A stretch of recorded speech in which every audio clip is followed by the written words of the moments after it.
ഒരു സ്ഥാനാർത്ഥിയുടെ വീട്ടിൽ പോയി തെറി വിളിക്കുക, ആ കുടുംബത്തിന് എത്ര സങ്കടം ഉണ്ടാവും. അയാളെ പരിഹസിച്ചുകൊണ്ട് പാട്ടുണ്ടാക്കി പാടുക. അവരുടെ മക്കൾക്ക് പുറത്തിറങ്ങി നടക്കാൻ പറ്റുമോ?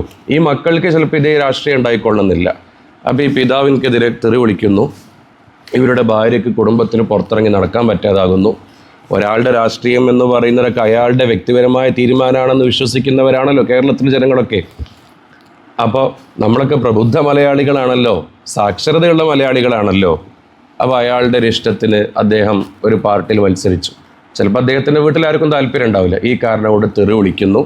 ഈ വീട്ടിലെ ആളുകൾക്കൊന്നും പിന്നെ പുറത്തേക്ക് ഇറങ്ങാൻ പറ്റുന്നില്ല. എന്ത് സന്ദേശമാണ് ന്യൂജൻ പുതിയ സമൂഹത്തിന് നമ്മൾ കൊടുക്കുന്നത്? പ്രിയപ്പെട്ട രാഷ്ട്രീയ നേതാക്കളൊന്ന് ചിന്തിക്കണം. ഇങ്ങനെ ഒരു ജനറേഷനെ വളർത്തിയെടുത്തത് കൊണ്ട് രാഷ്ട്രത്തിന് എന്ത് ഗുണം?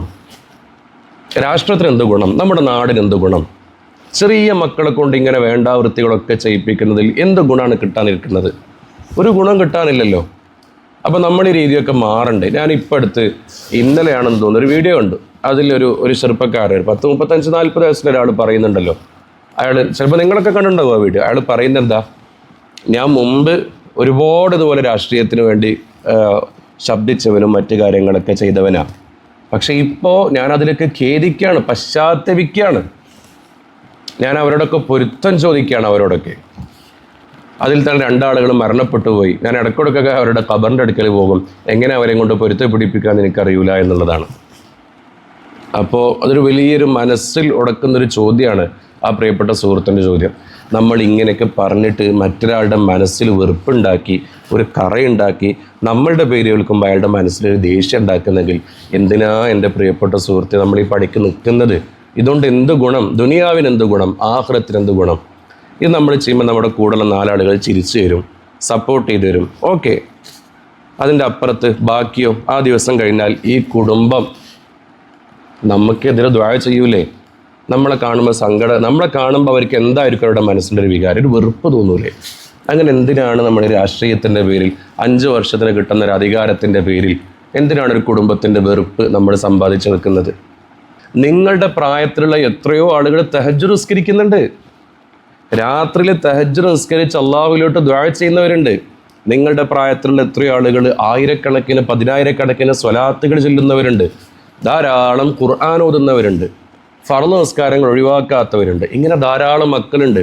ഇവരും നമ്മളും നാളെ ഒരേ കോടതിയിൽ അള്ളാഹുവിൻ്റെ മുന്നിൽ ചെന്ന് നിൽക്കണം. അങ്ങനെ നമ്മൾ ചെന്ന് നിൽക്കുന്ന സമയത്ത് ഇവരൊക്കെ മിടുക്കന്മാരാണ്, അള്ളാഹുവിൻ്റെ അടുക്കൽ വലിയ സ്വീകാര്യത ഉള്ളവരാണ്. നമ്മളൊക്കെ പരാജിതരായിപ്പോയി. അപ്പോൾ ഇവരൊക്കെ സ്വർഗത്തിലോട്ടുള്ള സ്റ്റെപ്പ് ഇങ്ങനെ കയറാൻ നോക്കുമ്പോൾ നമ്മൾ കുടുങ്ങിപ്പോവും. അങ്ങനെ നമ്മൾ റസൂലുള്ളാഹി സ്വല്ലല്ലാഹു അലൈഹി വസല്ലം തങ്ങളുടെ അടുക്കലേക്ക് ഇങ്ങനെ എത്തും, ഷഫാഅത്തിന് വേണ്ടി എത്തും. അപ്പോൾ റസൂലുള്ളാഹി സ്വല്ലല്ലാഹു അലൈഹി വസല്ലം തങ്ങളുടെ ഉമ്മത്തീങ്ങളല്ലേ. വേറൊരാൾ വന്നിട്ട് നബിയെ 2026 ഇലക്ഷൻ 25-26 കാലത്ത് ഇലക്ഷൻ നടന്ന സമയത്ത് ഇയാൾ എൻ്റെ വീടിൻ്റെ മുമ്പിൽ അന്ന് തെറി വിളിച്ചിട്ടുണ്ട് നബി, എനിക്കത് വലിയ വിഷമമുണ്ടായിട്ടുണ്ട്. റസൂലുള്ളാഹി സ്വല്ലല്ലാഹു അലൈഹി വസല്ലം തങ്ങൾ, അതാണല്ലോ ഇസ്ലാമിൻ്റെ തിയറി. ഒരാളുടെ മനസ്സിൽ നമ്മളോട് വെറുപ്പുണ്ടെങ്കിൽ, കറയുണ്ടെങ്കിൽ അത് തീർക്കാതെ സ്വർഗത്തിലോട്ട് കയറാൻ കഴിയൂല എന്നതാണ് ഇസ്ലാമിൻ്റെ തിയറി. അതൊരു യാഥാർത്ഥ്യ തിയറിയാണല്ലോ. അപ്പോൾ നമ്മളെവിടെ കിടക്കും? നമുക്ക് വേണ്ടി എല്ലാതും സമർപ്പിച്ചൊരു നേതാവല്ലേ സയ്യിദുനാ റസൂലുള്ളാഹി സ്വല്ലല്ലാഹു അലൈഹി വസല്ലം തങ്ങൾ. അബ്ദുല്ലാഹി ബിൻ അബ്ബാസ് തങ്ങളുടെ ഒരു ചരിത്രം നിങ്ങൾ കേട്ടിട്ടില്ലേ? പാതിരാ സമയത്ത് റസൂലുള്ളാഹി സ്വല്ലല്ലാഹു അലൈഹി വസല്ലം തങ്ങളുടെ കൂടെ ഒരു ദിവസം സഹവസിക്കുന്നതിന് വേണ്ടി ചെന്നൊരു ചരിത്രത്തെ കേട്ടിട്ടില്ലേ? സമയത്ത് പാതിരാ സമയത്ത് റസൂലുള്ളാഹി സ്വല്ലല്ലാഹു അലൈഹി വസല്ലം തങ്ങളുടെ വിരിപ്പിൽ കാണാനില്ല. എവിടെ എൻ്റെ റസൂലുള്ള? നോക്കുമ്പോൾ വീടിൻ്റെ ഒരു മൂലയിൽ ഹബീബായ തങ്ങളൊരു മുസല്ലയിട്ട് നിസ്കരിക്കുകയാണ്. തങ്ങൾ നിസ്കരിക്കുന്ന സമയത്ത് മഹാനവറുകൾ പെട്ടെന്ന് വുളു എടുത്ത് പിന്നിൽ വേറൊരു മുസല്ലിട്ട് അവിടെ പോയി നിസ്കരിച്ചു. അങ്ങനെ നിസ്കാരത്തിന് ശേഷം റസൂലുള്ളാഹി സ്വല്ലല്ലാഹു അലൈഹി വസല്ലം തങ്ങൾ ദുആ ചെയ്യുക, കരഞ്ഞ് ദുആ ചെയ്യുന്നു, തേങ്ങി ദുആ ചെയ്യുന്നു. ഈ സമയത്ത് മഹാനവറുകൾ, എന്താണ് എൻ്റെ ഹബീബ് ഈ സമയത്ത് ഇങ്ങനെ ദുആ ചെയ്യുന്നത്? ഇത്ര പ്രധാനപ്പെട്ട കാര്യം എന്താണ് എൻ്റെ ഹബീബിന് എന്നറിയുന്നതിന് വേണ്ടി ചെവി ഇങ്ങനെ അടുപ്പിച്ചു നോക്കിയെന്ന. അങ്ങനെ അടുപ്പിച്ചു നോക്കിയപ്പോൾ റസൂലുള്ളാഹി സ്വല്ലല്ലാഹു അലൈഹി വസല്ലം തങ്ങൾ പറയുന്നത്, അല്ലാഹുമ്മ ഉമ്മത്തി, അല്ലാഹുമ്മ ഉമ്മത്തി, അല്ലാഹുമ്മ ഉമ്മത്തി, അള്ളാഹു എൻ്റെ ഉമ്മത്തിങ്ങൾ, അള്ളാഹു എൻ്റെ ഉമ്മത്തിങ്ങൾ, അള്ളാഹു എൻ്റെ ഉമ്മത്തിങ്ങൾ എന്നാണ് റസൂലുള്ളാഹി സ്വല്ലല്ലാഹു അലൈഹി വസല്ലം തങ്ങൾ പറയുന്നത്. വഫാത്തിൻ്റെ സമയത്ത് റസൂലുള്ളാഹി സ്വല്ലല്ലാഹു അലൈഹി വസല്ലം തങ്ങൾ ഉമ്മത്തി ഉമ്മത്തി എന്ന് വിളിച്ചിട്ടല്ലേ വഫാത്തിൻ്റെ സമയത്ത് പോലും റസൂലുള്ളാഹി സ്വല്ലല്ലാഹു അലൈഹി വസല്ലം തങ്ങൾ മരണത്തെ അഭിമുഖീകരിച്ചത്. നാളെ മഹ്ശറയിൽ എല്ലാ ആളുകളെയും സ്വർഗത്തിലേക്കിട്ടാക്കി എൻ്റെ ഉമ്മത്തീങ്ങളിലുള്ള അവസാനത്തെ ആളും സ്വർഗത്തിലേക്ക് എത്താതെ എൻ്റെ മനസ്സ് തൃപ്തിയാകൂല അല്ലാ എന്ന് പറയുന്ന റസൂലുള്ളാഹി സ്വല്ലല്ലാഹു അലൈഹി വസല്ലം, വദ്ദഅക റബ്ബുക വമാ ഖലാ വലസൗഫ യുഅതീക റബ്ബുക ഫതർലാ എന്നൊക്കെ പറയുന്നത് വിശദീകരണത്തിൽ കാണാലോ. ഇതെല്ലാം കിട്ടണമെങ്കിൽ എൻ്റെ ഉമ്മത്തിങ്ങളിൽപ്പെട്ട അവസാനത്തെ ആളും സ്വർഗത്തിലേക്ക് എത്തണം റബ്ബേ എന്ന് ദുആ ചെയ്തൊരു നേതാവിൻ്റെ അനുയായികളല്ലേ നമ്മൾ. നമ്മൾ റസൂലുള്ളാഹി സ്വല്ലല്ലാഹു അലൈഹി വസല്ലം തങ്ങൾ ചെയ്യരുത് എന്ന് പറഞ്ഞ കാര്യം ചെയ്യണോ? ഒരാളെ തെറി വിളിക്കരുതേ, ഒരാളെ പരിഹസിക്കരുതേ, വഷളാക്കരുതേ, ഗീബത്ത് പറയരുത്, നമീമത്ത് പറയരുത്, ഒരാളെ വേദനിപ്പിക്കരുത്. 63 വർഷക്കാലത്തിനിടയ്ക്ക് ഒരാളെടുത്ത് ദേഷ്യപ്പെട്ട് സംസാരിച്ചിട്ടില്ലല്ലോ, ഒരാളെ കളിയാക്കിയിട്ടില്ലല്ലോ. ആ നേതാവിൻ്റെ അനുയായികളല്ലേ നമ്മൾ. ആ അനുയായികളായ നമ്മൾ നാളെ റസൂലുള്ളാഹിന്റെ മുന്നിൽ ചെല്ലണ്ടേ, ചെന്ന് നിൽക്കണ്ടേ, ശഫാഅത്ത് ചോദിക്കണ്ടേ. ആ സമയത്ത് ഒരു 5 വർഷത്തെ ഒരു പഞ്ചായത്ത് ഇലക്ഷനിൽ ജയിച്ചതിൻ്റെ പേരിൽ, അല്ലെങ്കിൽ ഏത് ഇലക്ഷൻ ആയിക്കോട്ടെ, ദുനിയാവിലുള്ളൊരു 5 വർഷത്തെ ഒരു അധികാരം കിട്ടിയതിൻ്റെ പേരിൽ ആഖിറത്തെ നഷ്ടപ്പെടുത്തുന്ന നമ്മൾ എത്രമാത്രമാണ് നമ്മുടെ റസൂലുള്ളാഹി സ്വല്ലല്ലാഹു അലൈഹി വസല്ലം തങ്ങളെ വിഷമിപ്പിക്കുന്നത്. ഒരായുസ് മുഴുവനും നമുക്ക് നൽകിയതല്ലേ റസൂലുള്ളാഹി സ്വല്ലല്ലാഹു അലൈഹി വസല്ലം തങ്ങൾ. അങ്ങനെ നൽകിയ തങ്ങളെ നമ്മൾ ഇങ്ങനെ വിഷമിപ്പിക്കാൻ പറ്റൂ? അത് പറ്റൂലല്ലോ. ഇതൊക്കെ മാറിയിട്ട് നമുക്ക് നല്ലൊരു മനുഷ്യനായിക്കൂടെ? ധാരാളം തെറ്റുകളല്ലാത്തതിനും നമ്മൾ ചെയ്യുന്നുണ്ടല്ലോ. പിന്നെ എൻ്റെ പുറത്തിങ്ങനെ ലാഹിറായിട്ട് പ്രകടാക്കിയിട്ടുള്ള ഈ തെറ്റുകളൊക്കെ വേണോ? വേണ്ടല്ലോ. അതുകൊണ്ട് നമുക്കൊരു ഗുണം എന്താ? ഒരു ഗുണമില്ലല്ലോ. അപ്പോൾ ഇതൊക്കെ മാറണം എൻ്റെ പ്രിയപ്പെട്ട സുഹൃത്തുക്കളെ. പ്രിയപ്പെട്ട നേതാക്കളോട് ഓർമ്മപ്പെടുത്തുന്നത്, മക്കളെ കൊണ്ടുപോയി നശിപ്പിക്കരുതേ. ഇത്രയല്ലല്ലോ രാഷ്ട്രീയ പ്രവർത്തനം. നമുക്ക് ഏതെല്ലാം രൂപത്തിൽ വിജയാഹ്ലാദ പ്രകടനങ്ങൾ നടത്താം.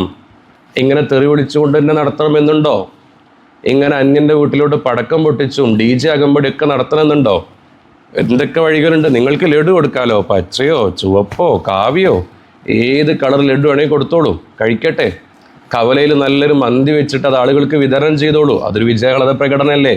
വോട്ട് ചെയ്തെല്ലാ വോട്ടറേയും കൂട്ടിയിട്ടൊരു സദ്യ ഒരുക്കി കൊടുത്തോളൂ. അല്ലെങ്കിൽ രാഷ്ട്രീയത്തിന് പിന്നാലെ നടക്കുന്ന എല്ലാവരും കൂട്ടൊരു വൃദ്ധസദനത്തിൽ പോവുക, ഒരു അഗതി അനാഥ മന്ദിരത്തിൽ പോകുക, അവിടെ ഭക്ഷണം വെച്ച് കൊടുക്കുക. അതൊക്കെ അങ്ങനെയൊക്കെ ചെയ്യാമല്ലോ നമുക്ക്. നമ്മളിതൊന്നും ചെയ്യുന്നില്ല. നമ്മളെ വോട്ട് ചെയ്ത് വിജയിപ്പിച്ച ആ ജനങ്ങൾക്കടക്കം ബുദ്ധിമുട്ടുണ്ടാക്കി പടക്കം പൊട്ടിച്ച് തെറി വിളിച്ച്, ചിലപ്പോൾ നമുക്ക് വോട്ട് ചെയ്തതിൽ നമ്മുടെ എതിർ സ്ഥാനാർത്ഥിയുടെ മകൻ വരെ ഉണ്ടായേക്കാം. അപ്പോൾ അയാളുടെ സ്വന്തം വാപ്പാനെ നമ്മൾ തെറി വിളിക്കുന്നത്. ഇത് നമ്മൾ വിളിപ്പിക്കുന്ന ചെറിയ മക്കളെ കൊണ്ട്. അവരുടെ നാവ് എത്ര നല്ല നാവാ. മദ്രസയിലൊക്കെ പോകുന്ന മക്കളൊക്കെ ആയിരിക്കും. നല്ല നാവല്ലേ അവരുടെ നാവ്. ഖുർആൻ ഓതേണ്ട നാവല്ലേ, നല്ലത് പറഞ്ഞിട്ട് കൊടുക്കേണ്ട നാവ്, നല്ലത് കേൾക്കേണ്ട ചെവി. ഇതൊക്കെ നമ്മൾ വികൃതാക്കുക. അള്ള വെറുതെ വിടുമോ? വെറുതെ വിടൂല. അള്ള വെറുതെ വിടൂല.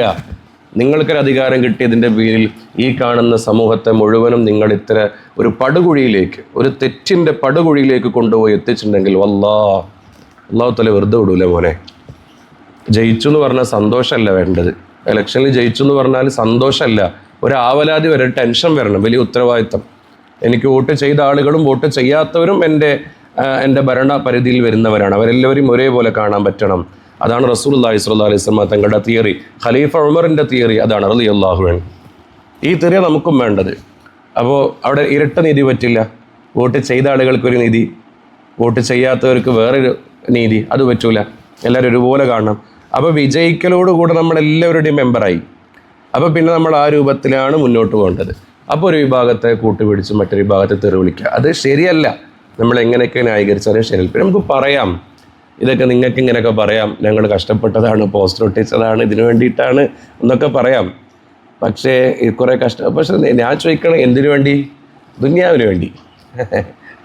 നമ്മൾ പോസ്റ്റർ ഒട്ടിച്ചതാണെങ്കിലും മറ്റു കാര്യങ്ങളൊക്കെ ചില ദുനിയാവിന് വേണ്ടിയിട്ട് നമ്മൾ ചെയ്തത് അല്ലേ? നമ്മൾ ദുനിയാവിന് വേണ്ടി ചെയ്തവരാണ്, ആഖിറത്തിന് വേണ്ടി ചെയ്തവരല്ല. അങ്ങനെ ചെയ്ത് ഇനി നമ്മൾ അതിൻ്റെ പുറത്ത് ആഖിറത്ത് നഷ്ടപ്പെടുത്താന്ന് കൂടി പറയണത് എത്രയോ മോശത്തിനായിട്ടുള്ള കാര്യമല്ലേ? അപ്പം അതുകൊണ്ടൊക്കെ നമ്മൾ അതിൽ നിന്നൊക്കെ മാറണം. നല്ലൊരു മാതൃകാപരമായ രൂപത്തിലോട്ട് വരിക. ഇങ്ങനെ മനുഷ്യന്മാരെ കൊണ്ട് പറയിപ്പിക്കരുത്. ഇത്ര ആളുകളെ ബുദ്ധിമുട്ടുണ്ട്. അന്യനെ തെറി വിളിച്ചിട്ടൊന്നും ഒരു രാഷ്ട്രീയ പ്രവർത്തനം നമുക്ക് ആവശ്യമില്ല. അതുകൊണ്ട് പ്രിയപ്പെട്ട മക്കളൊക്കെ അതിൽ നിന്ന് മാറണം. രാഷ്ട്രീയക്കാരും മക്കളിൽ കൊണ്ടുവരുത്. പ്രിയപ്പെട്ട കുട്ടികളോട് ഓർമ്മപ്പെടുത്താനുള്ളത്, ഏതെങ്കിലും ഒരു രാഷ്ട്രീയക്കാരൻ തരുന്ന കൊടിയുടെ പിന്നാലെ കളയാനുള്ളതല്ല നമ്മുടെ ദുനിയാവും നമ്മുടെ ആഖിറവും എന്ന് മനസ്സിലാക്കണം. നമുക്ക് നല്ലൊരു എയിമുണ്ട്, നമുക്ക് നല്ലൊരു ഭാവിയുണ്ട്, നമുക്ക് റബ്ബിനെ കാണേണ്ടതാണ്, നമുക്ക് നല്ല ജോലി ഉണ്ടാവണം. ഒരാളുടെ മനസ്സിൽ വെറുപ്പുണ്ടാക്കി ജീവിച്ചിട്ട് ഒന്നും കിട്ടാനില്ല. മഹാനായ സുലൈമാൻ മുസ്ലിയാർ കളിക്കുന്ന കുട്ടികളെ നോക്കി പാടിയൊരു ബൈത്തുണ്ടല്ലോ. എന്താണ് മഹാനവറുകൾ പാടിയത്? ഇക്കളിയൊന്നും കളിയല്ല, മരണം എന്നൊരു കളിയുണ്ട്, ഖബറെന്നുള്ളൊരു കളിയുണ്ട്, മഹ്ശറ എന്നൊരു കളിയുണ്ട്, ഇങ്ങനെ കളികൾ പലതുണ്ട്. കുട്ടി കുട്ടി ശ്രദ്ധിച്ചോ, കുട്ടി കുട്ടി ഗൗനിച്ചോ, ഇക്കളിയൊന്നും കളിയല്ല, മരണം എന്നൊരു കളിയുണ്ട്. എന്ത് നല്ല വരിക! ഈ തെമ്മാടിത്തരങ്ങളും ഈ പടക്കം പൊട്ടിക്കലും തെറി വിളിക്കലും ഒന്നും ഒരു കളിയല്ല. ഇതിൻ്റെ അപ്പുറത്തൊരു കളി വരാണ്ട് നമുക്ക്. മരണം, ഖബറ്, മഹ്ശറ, ഹിസാബ്, അതാണ് യഥാർത്ഥ കളി. ആ കളിയിൽ ജയിക്കാൻ പറ്റണം. അപ്പം ഇവിടെ പടക്കം പൊട്ടിച്ച് എതിർ സ്ഥാനാർത്ഥിനെ തെറി വിളിച്ച് അപ്പോൾ പൊറാട്ടയും ബീഫും മേടിച്ച് തന്നവരോ അല്ലെങ്കിൽ ഒപ്പം വിളിച്ച് കൈയടിച്ചവരോ പോയി വിളിക്കടാ എന്ന് പറഞ്ഞ് നമ്മളെ പിന്നാലെ പിരികേറ്റ് വിട്ടവരൊന്നും അവിടെ ഉണ്ടാവില്ല. രാഷ്ട്രീയക്കാരും മനസ്സിലാക്കണം, ഇതൊന്നുമല്ല കളി. ഈ രാഷ്ട്രീയത്തിൽ ജയിക്കലൊന്നുമല്ല കളി, അള്ളാഹിൻ്റെ മുന്നിൽ ജയിക്കാനുള്ളത്. ആ ബോധ്യം വേണം. അപ്പം അതുകൊണ്ട് മനുഷ്യന്മാരെ ബുദ്ധിമുട്ടിപ്പിക്കരുതേ. എല്ലാ മതങ്ങളും എല്ലാ തത്വങ്ങളും പറയുന്നത് മനുഷ്യരെ ബുദ്ധിമുട്ടിക്കരുതേ. ജനാധിപത്യ സമ്പ്രദായം വന്ന് തന്നെ ജനങ്ങൾക്ക് ആധിപത്യം ഉണ്ടാവാനാണ്, അല്ലാതെ ജനങ്ങളുടെ മേലിൽ ആധിപത്യം ഉണ്ടാവാനല്ല.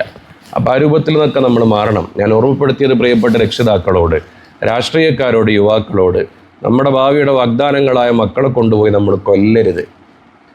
ആ മക്കളെ തെറ്റിൻ്റെ പറുദീസകളാക്കരുത്. ആ മക്കൾ നമ്മൾ നിസ്സാരക്കാരാക്കി മാറ്റരുത്. അള്ളാഹുത്തല നമ്മുടെ മക്കളൊക്കെ സ്വാലിഹ്യങ്ങളാക്കി തരട്ടെ. അള്ളാഹുത്തല നമ്മുടെ മക്കളൊക്കെ ദീനിനും ദുനിയാവിനും ആഖിറത്തിലും ഉപകരിക്കുന്ന നല്ല മക്കളാക്കി തെരുമാറാകട്ടെ. നമ്മൾ കാരണം ഒരാളുടെ കൽബും വിഷമിക്കുന്നൊരവസ്ഥ ഉണ്ടാകാതിരിക്കട്ടെ എന്ന് എപ്പോഴും നമ്മൾ പ്രാർത്ഥിക്കണം.